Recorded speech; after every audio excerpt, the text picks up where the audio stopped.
제10장.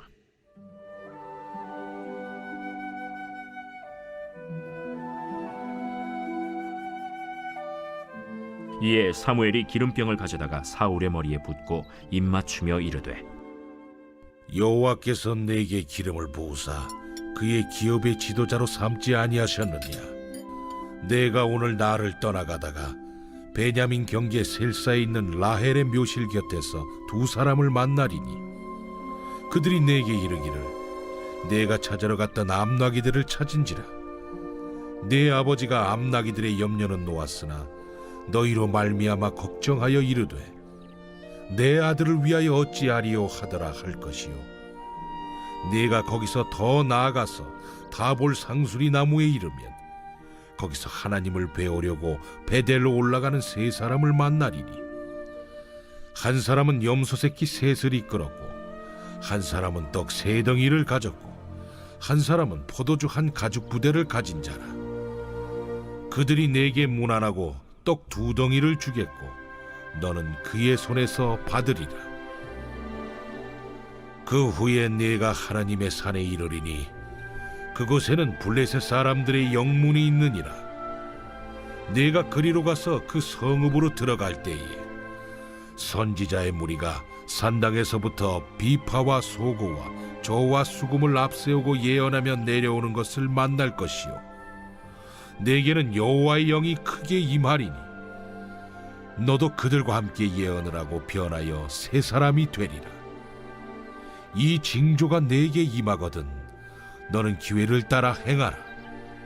하나님이 너와 함께 하시느니라. 너는 나보다 앞서 길갈로 내려가라.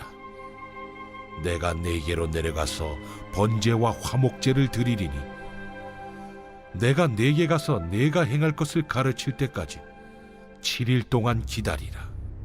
그가 사무엘에게서 떠나려고 몸을 돌이킬 때 하나님이 새 마음을 주셨고 그날 그 징조도 다 응하니라.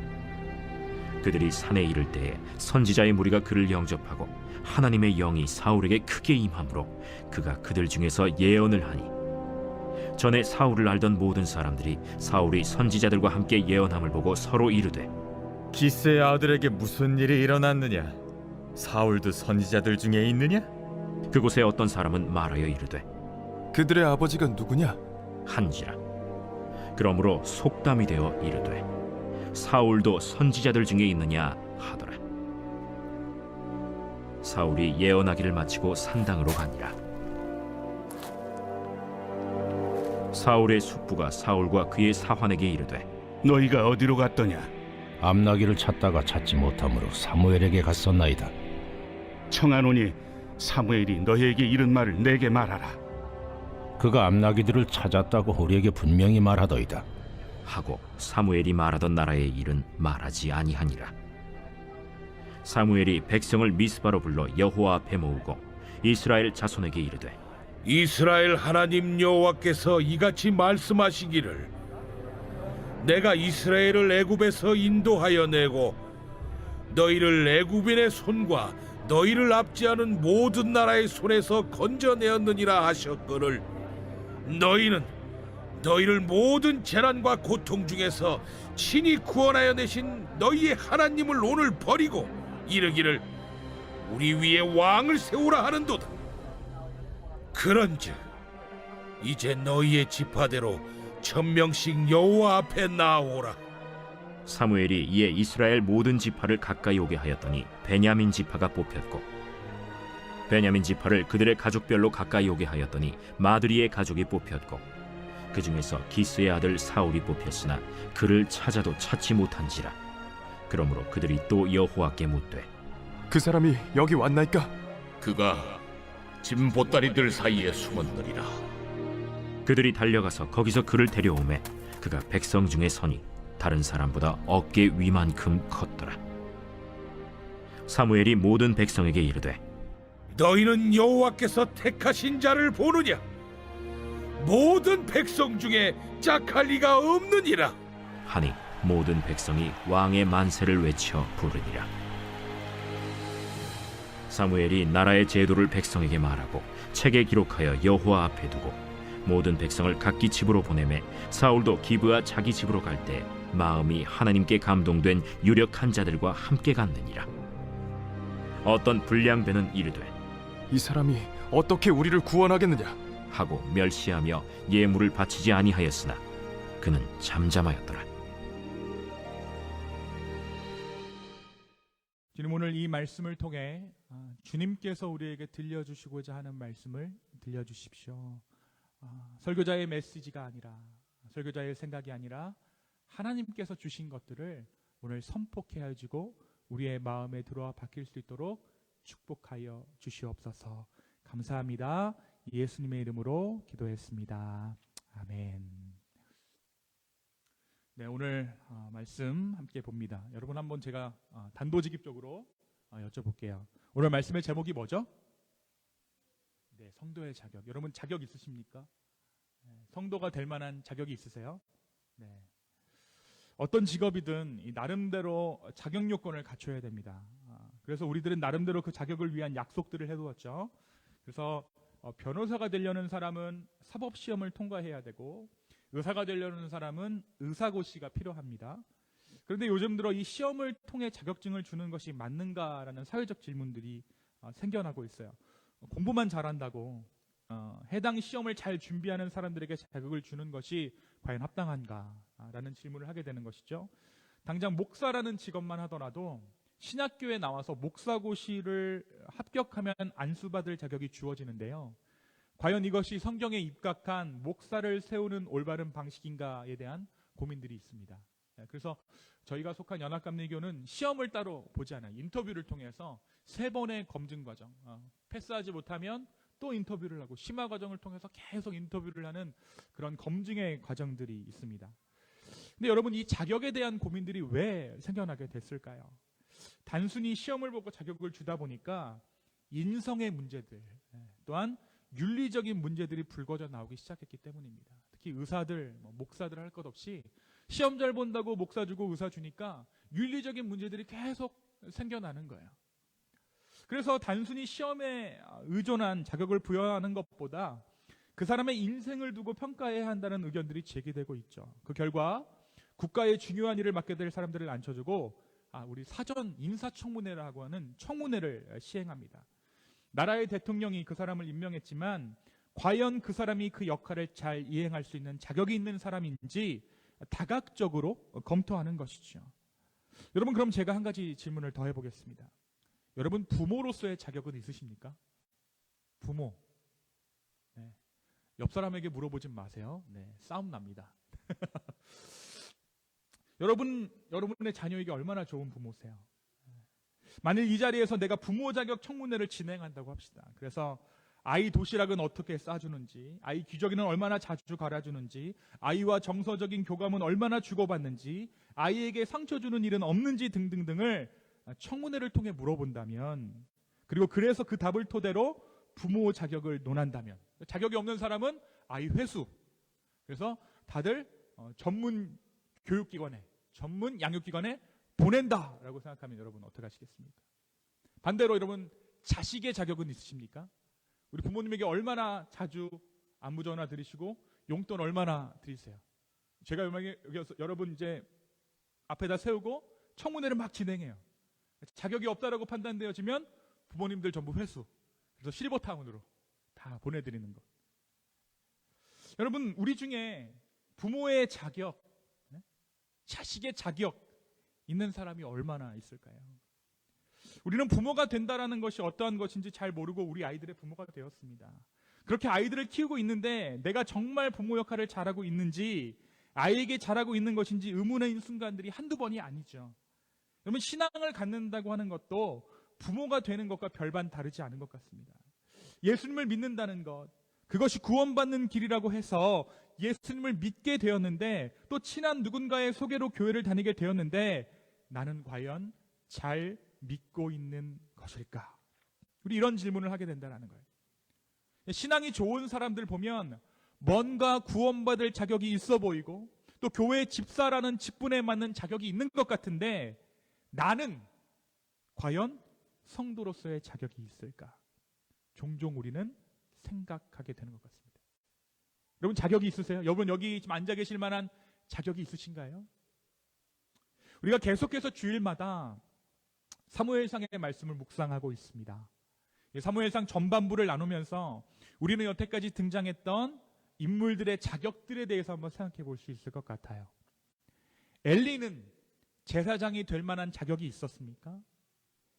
엘리의 두 아들들은 어땠죠?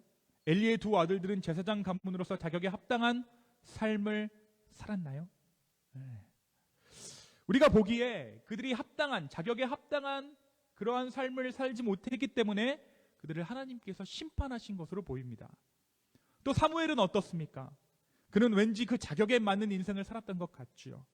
하지만 사무엘의 아들들은 아버지의 그 직무를 이어받아 행할 수 없는 그러한 삶을 살았어요. 자격이 없었다라는 것이죠. 그렇다면 우리가 살펴보고 있는 이 인물, 이스라엘의 첫 번째 왕 사울은 어땠을까요?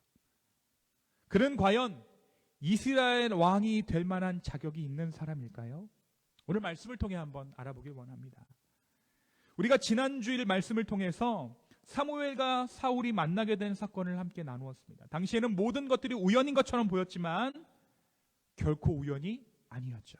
그 둘을 만나게 하신 분이 누구세요? 하나님께서 그 둘을 만나게 하셨어요.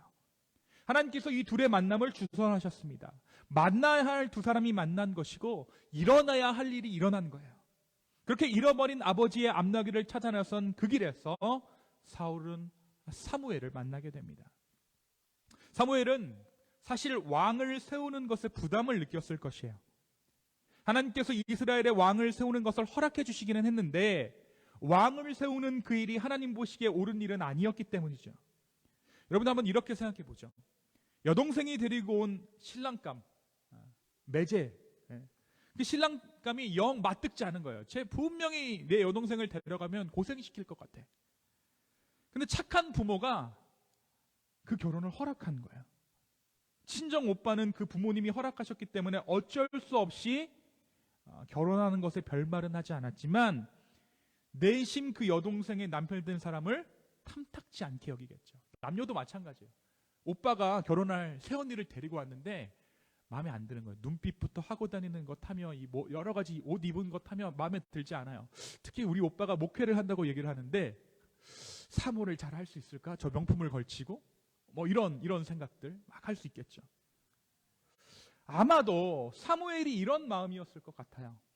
하지만 어떻습니까? 말씀해 보니까 사울이 사무엘을 찾아왔을 때 그를 극진히 대접했대요. 9장 22절에서 24절 사이에 그 말씀이 기록되어져 있습니다. 어디에 앉게 했다고 합니까? 사무엘이 사울과 그의 산을 인도하여 객실로 들어가서 청한 자 중 상석에 앉게 했다. 그러니까 하나님께서 먼저 사무엘에게 기름 부을 만한 자가 온다라고 이미 얘기를 해주셨어요. 그래서 사울이 사무엘을 기다리고 있었습니다. 이 상황에서 이들이 들어오자 어디로 인도했다고요? 네, 상석으로. 여기까지는 할 수 있겠죠. 손님이니까. 그렇죠. 그럴 수 있습니다. 결정적으로 24절 한번 볼까요?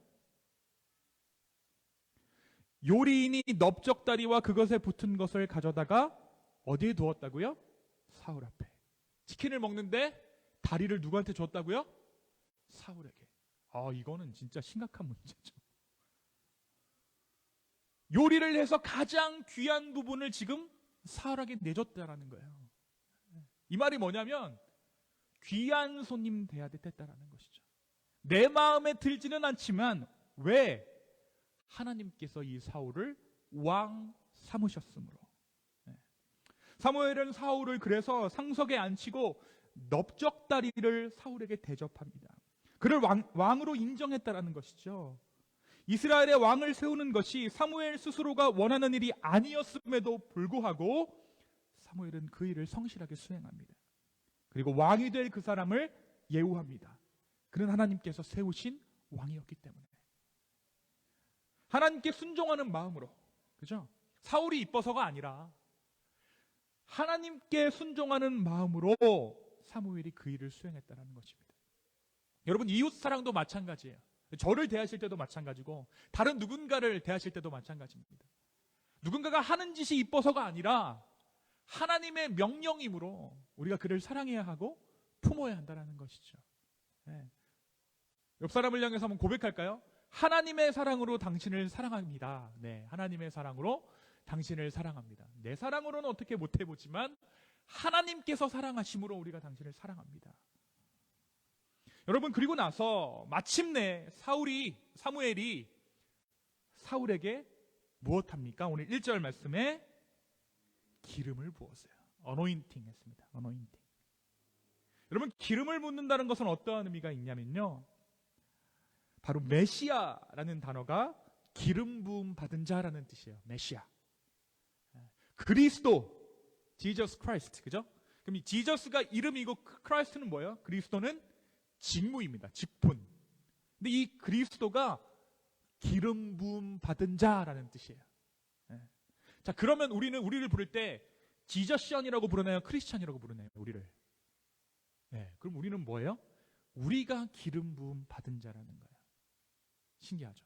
왜 우리를 Jesus followers라고 부르지 않고 왜 우리를 크리스찬이라고 부를까? 직분에 강조점이 있다라는 거죠. 그러니까 저와 여러분이 예수 그리스도를 따르는 것이 기름 부음 받은 자입니다라는 뜻이에요. 당신이 크리스찬입니까? 라는 뜻은 당신이 기름 부음을 받았습니까? 라는 뜻이죠. Yes, I am Christian. 그 말은 내가 기름 부음 받았습니다 라는 뜻이에요. 여러분, 이 기름 부음 받는다라는 것은 기름 부음을 받은 후로 이제 내가 전혀 새로운 삶의 영역으로 들어간다라는 뜻을 가지고 있어요. 내가 여지껏 내 마음대로 살다가 이제 하나님의 인도하심을 받고 하나님의 뜻대로 내 삶을 살겠습니다 라는 의미를 갖고 있습니다. 예수 그리스도께서 기름 부음 받은 자로 하늘의 영광을 버리고 이 땅에 오셔서 이전과는, 하늘의 영광과는 전혀 다른 구원의 사역을 이 땅 가운데서 행하셨던 것처럼 기름 부음 받은 자는 이전과는 전혀 다른 삶의 영역으로 들어가게 된다는 거예요. 오늘 사무엘이 기름 부은 자가 누구입니까? 사울이죠. 이제 사울은 전혀 다른 삶의 영역으로, 삶의 주인이 바뀐 그러한 인생을 살게 됐다라는 거예요. 여러분, 이스라엘에서 가장 부끄러운 지파로 알려져 있는 베냐민 지파의 한 사람으로서, 성폭행을 함으로써 온갖 오명을 뒤집어 쓴 그 베냐민 지파의 한 사람으로서 아버지의 잃어버린 나귀를 찾아 나섰던 사울입니다. 그리고 그 나귀를 찾으러 간 그곳에서 사울은 전혀 다른 삶의 영역으로 들어가게 된 것이죠. 바로 어제까지 아버지의 아들, 나귀를 찾으러 나간 그 아버지의 아들이었지만 기름 부음 받은 그 순간 그의 삶에 전혀 다른 삶의 지평이 열린 거예요. He became Christian. 기름 부음 받은 자가 됐어요. 자, 그리고 나서 사무엘이 이제 사울에게 기름을 부은 후에 세 가지의 징조를 사울에게 알려줍니다. 너가 이제 기름 부음 받았으니까 세 가지 징조가 너에게 응할 것이다. 증거에 대해서 말해준 거예요. 너 못 믿겠지? 하나님께서 너를 위해 세 가지 증거를 준비하셨어. 여러분, 첫 번째 징조는 뭐였냐면 사무엘과 헤어진 후 베냐민 땅 경계에 위치한 라헬의 묘실 곁에서 두 사람을 만난다는 예언이었습니다. 여러분, 라헬의 묘실은요, 새로운 시작, 새로운 출발을 의미하는 이스라엘의 장소였어요. 그곳에서 사람을 만나게 될 것이다. 그리고 사무엘이 그 두 사람이 사울에게 어떠한 말을 할지도 정확하게 알려줍니다. 너가 찾으러 갔던 암나귀들을 찾은지라. 너의 아비가 암나귀들의 염려는 놓았으나 너희로 말미암아 걱정하고 있다. 이 말을 너에게 할 것이다. 근데 실제로 사울이 그 땅에 딱 들어갔을 때 이 사람이 라헬의 묘실 앞에서 야, 나귀 찾았어. 근데 너희 아버지가 나귀 찾아서 좋아하는데 지금 너희 둘이 없어졌다고 지금 걱정하고 계셔. 이 말을 너가 듣게 될 것이야. 그리고 실제로 그 일이 일어나요. 두 번째, 베델의 산당으로 예배하러 올라가는 세 사람, 한 사람은 염소 새끼 셋을, 또 한 사람은 떡 세 덩이를, 나머지 한 사람은 포도주 한 가죽 부대를 들고 가는데 사무엘은 그들이 다볼의 상수리 나무에서 사울에게 문안하고 떡 두 덩이를 바칠 것이라고 예언합니다. 여러분, 이 상수리 나무 아래, 이 또한 이스라엘의 새로운 시작이에요. 아브라함이 묻힌 곳이죠. 이스라엘이 시작된 것입니다. 그리고 이 예언도 응해요. 실현됩니다. 여러분, 세 번째 징조는요, 5절부터 6절까지인데요. 말씀 한번 찾아보세요. 사울이 자신의 고향인 기브아 하나님의 산에 도착할 때 산당에서 내려오는 선지자 무리를 만날 것인데 하나님의 영이 강하게 임해서 선지자들과 함께 예언할 것이다 라는 내용이에요. 여러분, 다른 징조들보다 이 세 번째 징조가 의미가 있어요. 이 예언은 사울이 이전과는 달라질 것임을 보여주고 있어요. 앞에 두 번째까지는 어떻게 대하고 있죠? 사울을 기스의 아들로 대하고 있죠. 아버지가 너 찾고 있어. 그죠? 그리고 두 번째 예언에서도 어떻게 보면, 두 번째 징조에서도 사람들은 사울을 기스의 아들로 대하고 있어요. 근데 이 세 번째 예언은 어떻게 됩니까? 사울이 하나님의 사람으로 일하기 시작했다는 것을 정확히 보여주는 예언이에요. 이 예언은 사울이 이전과는 완전히 달라질 것임을 보여주고 있어요. 변하여 새 사람이 될 것이다. 6절에 보니까 변하여 새 사람이 되리라 라고 말하고 있죠. 이는 사울이 완전히 다른 사람이 될 것이다 라는 것이에요. 즉, 사울은 기름 부음으로 인해서 이전과 완전히 다른 사람이 됐다라는 것이에요. 그는 왕으로서 필요한 기질과 능력을 갖추어야 했습니다. 여태까지는 여러분, 우리가 나귀를 찾았다면 생각해 보세요. 누구 때문에 우리가 사무엘을 찾아갔나요? 사울이. 네, 사환 때문에 갔죠. 사울은 원래 어떻게 했어요? 집으로 돌아가려고 했어요. 사환이 모든 여정을 주관했다라는 거죠. 바뀐 거예요. 자기 종인데 종을 따라갔다라는 것이죠. 돈도 누구 돈이었어요? 네, 사환 돈이었어요. 사환 돈. 여태까지 다른 사람의 돈으로, 다른 사람의 명령으로 나귀를 찾아 나선 것도 누구 때문입니까? 자기가 아버지를 생각하는 마음이 아니라 아버지가 사울에게 너 좀 찾아갖고 와라. 그러니까 이 여태까지 스토리를 엮어보면 사울은 한 번도 자기 주체적으로 뭔가를 결정하고 살았던 사람이 아닌 거예요. 돈 많은 집에 유약한 아들이었던 거죠. 근데 그가 졸지에 뭐가 됐어요? 왕이 됐어요. 왕이 되었기 때문에 이제 그는 왕으로서 필요한 기질과 능력을 갖추어야 합니다. 하나님께서 기름은 부으셨지만 그에게 필요한 순종의 조건들이 있었다라는 것이죠. 그가 이제 왕으로서 살아야 하기 때문에 그에게 필요한 기질과 능력들을 그가 갖추어야만 했다라는 것이에요. 여러분, 이 세 가지 징조가 다 이루어집니다. 자, 그렇다면 이 징조가 모두 임한 후에 사무엘이 가르쳐준 사울이 해야 하는 일이 있었습니다. 7절에 한번 볼까요?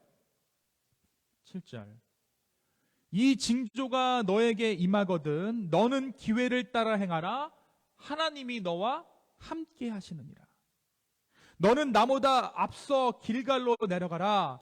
내가 내게로 내려가서 번제와 화목제를 드리리니 내가 너에게 가서 내가 행할 일을 가르칠 때까지 7일 동안 기다려라. 여러분, 너는 기회를 따라 행하라. 이 말이 어떤 의미냐면 너가 옳다고 생각하는 것을 주저없이 하라는 거예요. 여태까지 다른 사람이 너의 모든 운명을 결정짓고 살았다면 이제 네가 원하는 대로 한번 해봐. 근데 이 원하는 것이 어떠한 일인가? 5절에 힌트가 있습니다. 5절. 우리 5절을 한번 다 같이 읽어볼까요? 5절. 함께 읽겠습니다. 시작.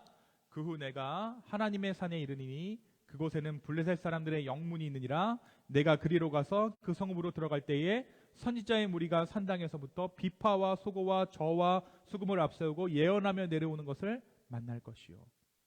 자, 여러분, 내가 하나님의 산은 기브아라고 해서 지명 이름이에요. 지명. 메디슨 헌츠빌 이런 의미입니다. 근데 거기에 뭐가 있었다고요? 블레셋 사람들의 영문이 있었대요. 그러니까 사울이 살고 있는 그 지역에 누가 진치고 있었다라는 것이죠? 네, 블레셋 사람들이 진치고 있었다라는 거예요. 그러니까 사무엘이 사울에게 이 말을 해준 것은 너가 집에 돌아가면 그곳에 블레셋 진이 보일 것이야. 그때 너의 마음 가운데 드는 그 마음 그대로 행해. 그게 뭘까요? 그 땅을 취하라는 겁니다. 그 땅을 취하라. 근데 오늘 우리가 읽은 이 말씀 가운데 사울이 그렇게 행했습니까? 사울이 뭉갰어요. 아무런 말도 기록되어져 있지 않습니다. 그리고 나서 어디로 가라 그랬죠? 길갈로 가라 그랬어요. 근데 사울이 길갈로 가지 않아요. 여러분, 길갈은 이스라엘에게 역사적으로 새로운 출발을 하는 지점입니다. 그곳에서 7일을 머문다는 것은 그가 왕으로서 하나님 앞에서 정결하게 되는 시간을 의미하죠. 여러분, 그런데 사울이 움직이지 않아요.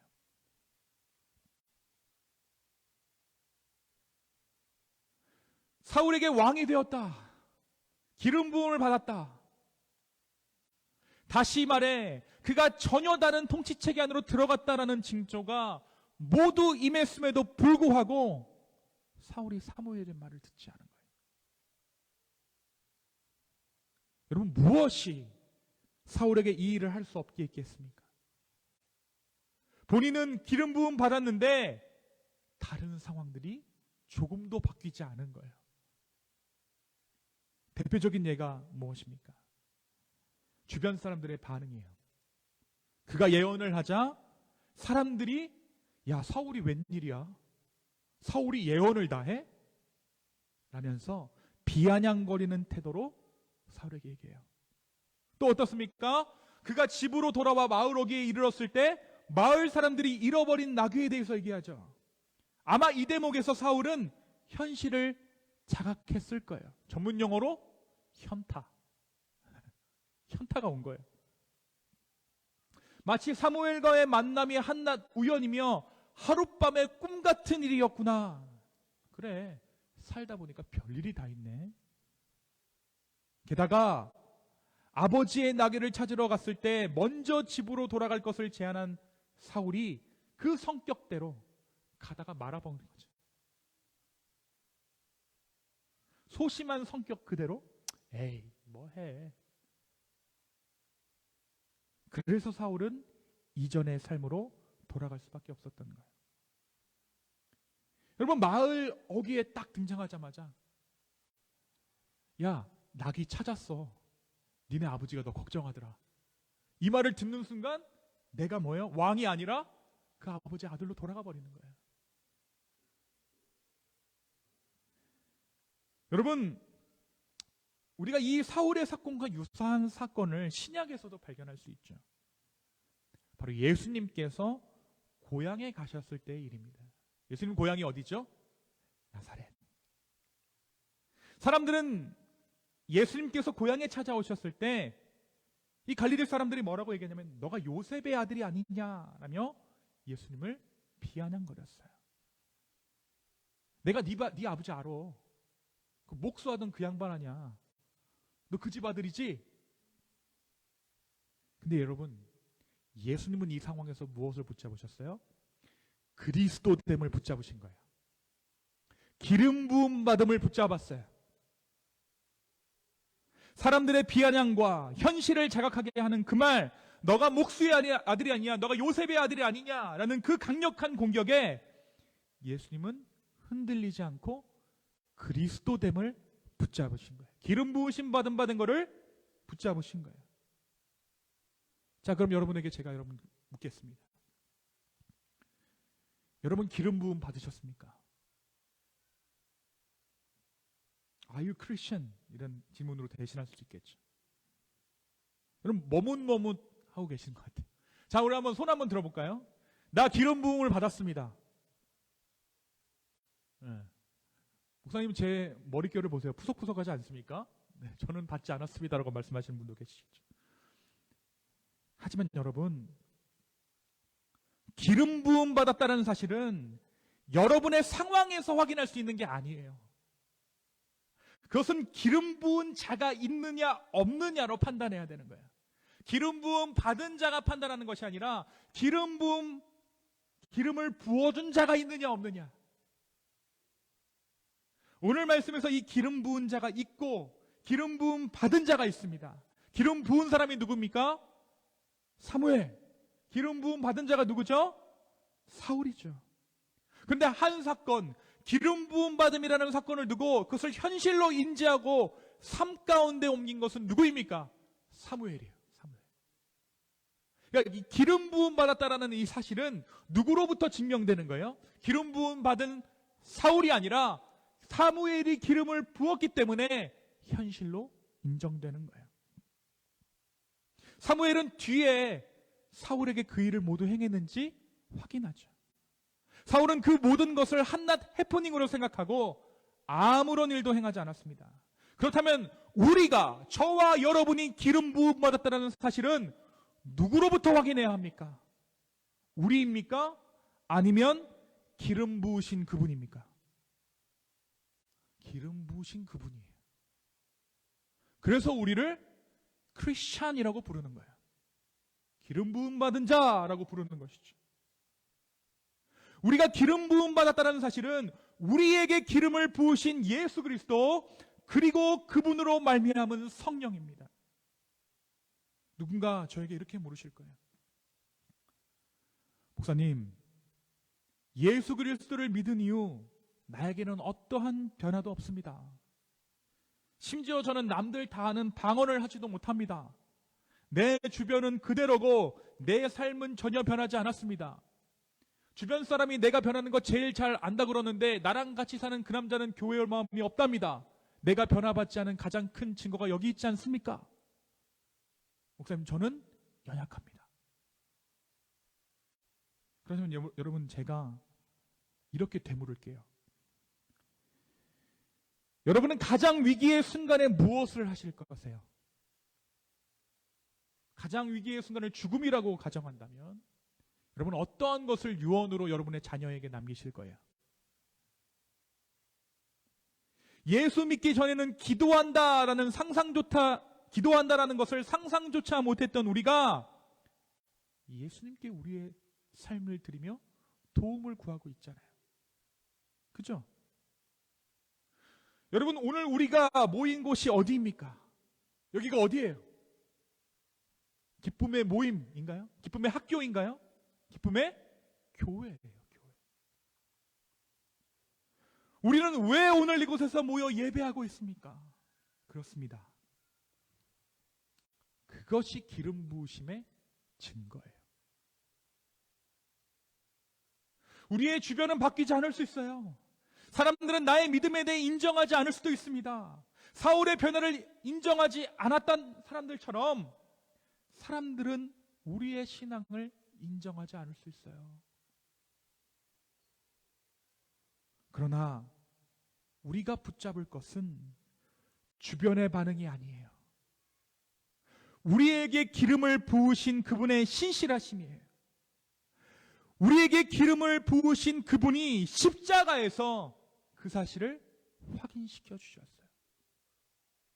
방언도 못하고 능력도 없지만 여전히 주일에 예배에 나오는 것이 버겁지만 만약 여러분의 마음에 하나님을 향한 마음이 조금이라도 남아있다면 그분을 위해 조금이라도 더 잘 살아보고 싶고 이웃을 도우려는 마음이 있다면 그 안타까운 마음으로 충분합니다.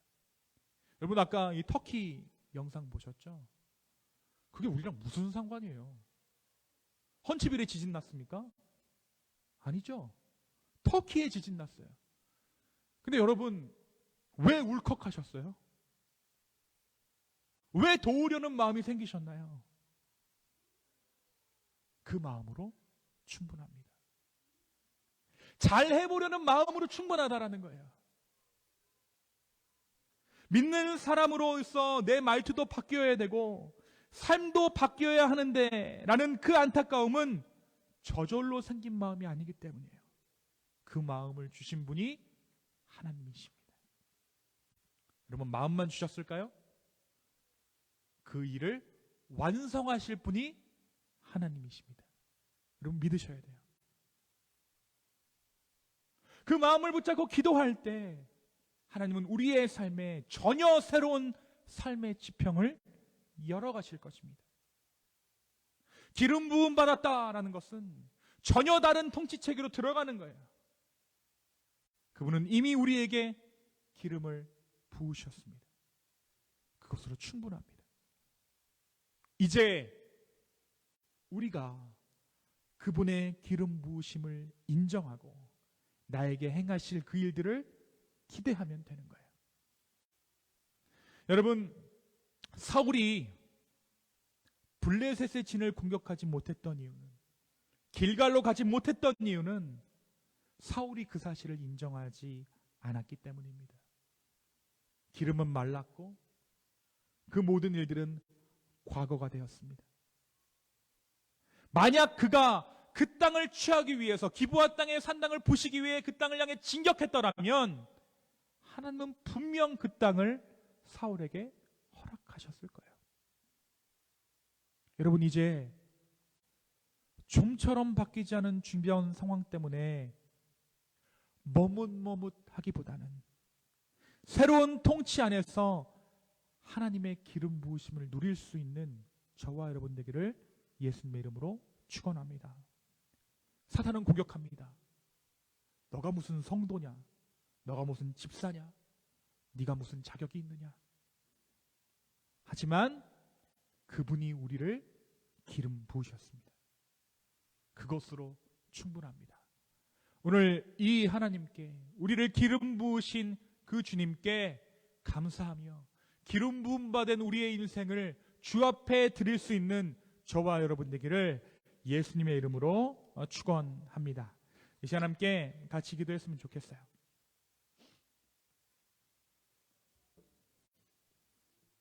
자리에서 한번 일어나셔서 같이